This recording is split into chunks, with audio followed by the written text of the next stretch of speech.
ang karabaw.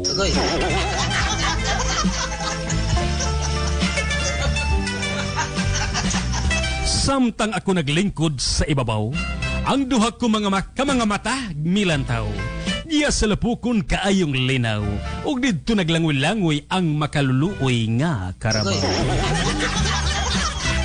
Samtang sa karabaw ako nagtutok, sa akong dughan ako nagpanampok, tungod kay ang karabaw hiniktan, ug wala intawi kagawasan.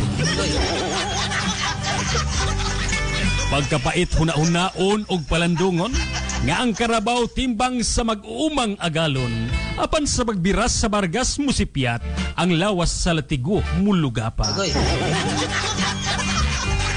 Alang sa mga nakabati karon, ang inyong mga mata sulay sa pagpiyong, ug inyong hinuktukan og huna-hunaon, kung kamo ang mahimong karabaw, unsa kaha ang inyong bation.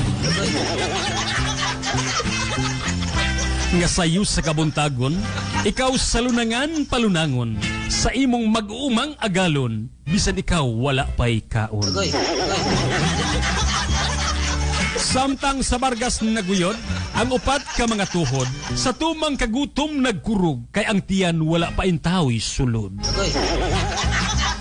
Ug samtang ang naglagiting nga kainit, diha sa balhibuong panit, daw sa ingon sa nagpamahit, ang labihan nga kainit. Wala ba ka mo maluoy?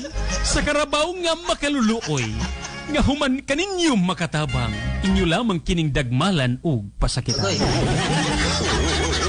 Samot!